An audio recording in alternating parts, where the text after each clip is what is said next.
शहरयार को देखे, रोशान को बाहर देखकर खुश होने के बजाय उल्टा गुस्सा हो गए और हमें इस मुश्किल वक्त में पनाह देने के बजाय घर से जाने का कह दिया। पहले दिन थे गुफरान को तुम पे शक था।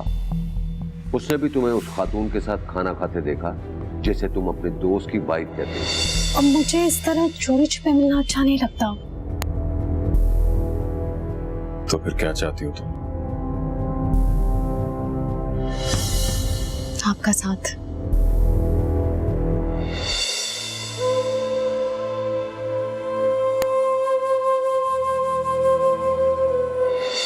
मुझे नहीं लगता कि उसे बेवा होने का कोई खास गम है। नायाब, शहरयार, इतना गुस्सा क्यों आ रहा है आपको? यकीन कर लें कि नूर ही कहीं ना कहीं जिब्रान भाई की मौत की जिम्मेदार है। हर बात पर लड़ता था शहरयार मुझसे, हर वक्त उसका मूड ऑफ ही रहता था।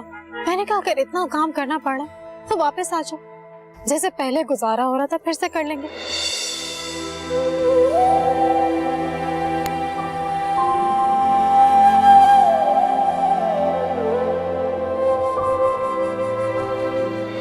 आप दोनों को शर्म नहीं आती?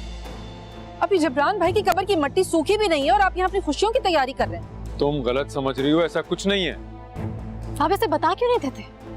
आज नहीं तो कल इसे सच पता चल ही जाए। शहरयार, तुम हद से पड़े हो। जिस घर में मेरी और मेरे बच्चों की इज्जत नहीं होगी वहाँ मैं एक मिनट नहीं रहूंगी। हाँ हाँ, जाओ यहाँ से। मैं मजीद तुम लोगों की किफालत नहीं कर सकता। और चली जाओ यहाँ से इससे पहले कि मैं कुछ बुरा कर बैठूं। अल्लाहु अकबर, अल्लाहु अकबर, अल्लाहु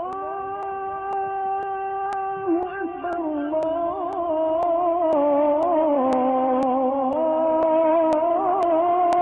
अकबर।